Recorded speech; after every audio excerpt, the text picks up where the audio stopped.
My name is James Reed, and I have a TALI H500. I've flown it for quite a while. I really like it. But it's time to upgrade it. And I don't want to lose it. I don't want to sell it. I don't want to get rid of it. I want to upgrade it to some of the newer functions that are available out there. This has been a great controller, very stable. It has, some performance issues just because it's an 8-bit controller. And also another issue I had with it is it's only configurable with one version of Mission Planner. And you cannot use all the functions of Mission Planner to configure this. But we're going to go through and we're going to upgrade this controller with the Pixhawk 3DR, which is the next generation from the APM 2.6, which this controller is based on. We're going to be using the same GPS system, the same motherboard, same receiver. We're going to be using the same everything, except for only a couple things we're going to have to change. One thing is how the flight controller is powered and how the Pixhawk is powered. We need to be able to read our voltage and current. So if we look here where the power cable plugs into the flight controller, your white wire is current, your red wire is voltage sensing, and so this is how the controller senses the voltage and the current.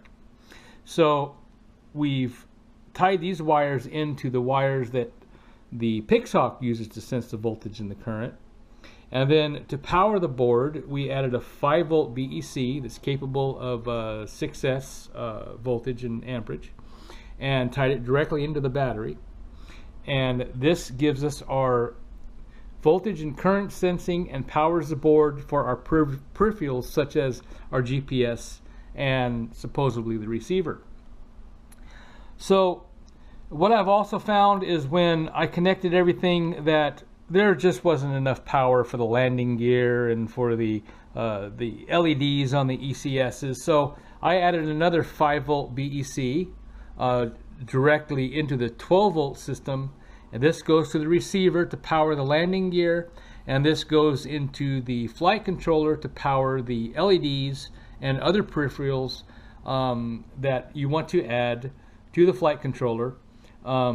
And also now you get navigation lights that are connected to the ESCs.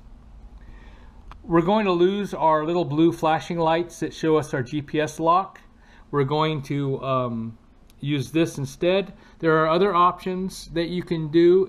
You can make the ESCs on the TALI work with a Mavlink smart LED controller.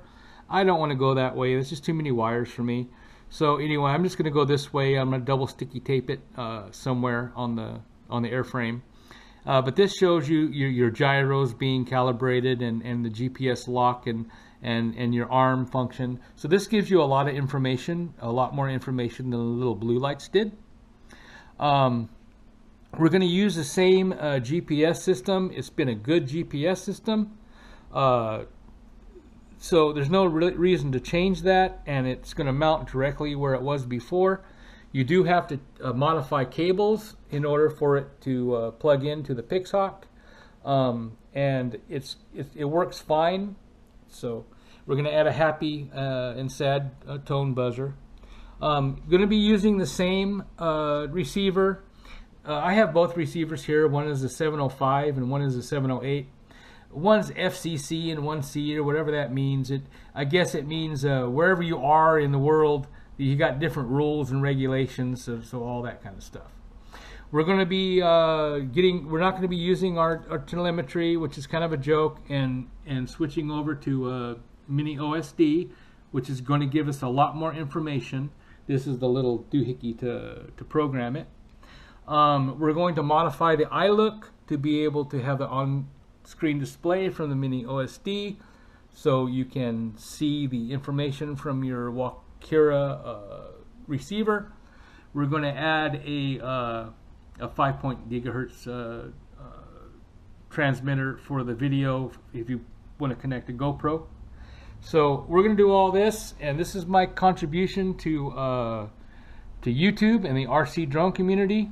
I provided an email address. You can email me if you want or need any information. I can send you schematics on the cables and the pinout for the GPS. I'll provide all that information for you. I have it on file. All I got to do is just reply with a file. I'm going to go ahead and replace my body. They're getting hard to find. You can still find them. They're getting expensive. The white ones are easier to find than the black ones, which I like the white ones better because the black ones are just painted white ones that scratch and look horrible. So anyway, the Wakira TALI H500 is an awesome drone, and we are going to upgrade it so we can use all the modern functions that the newer drones, all the little peripherals, the Mavlink, the Bluetooth, and all that great stuff that the Pixhawk is capable of. Avoidance sensors, flow sensors, and all that stuff now can be added to your TALI 500 if you want after you do this upgrade.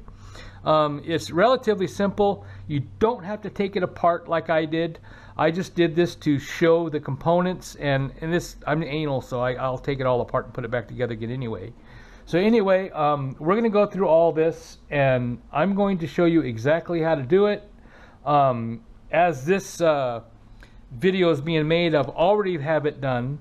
I've already have flown it, and it's already been successful. So anyway, I'm going to go step by step on how this is done.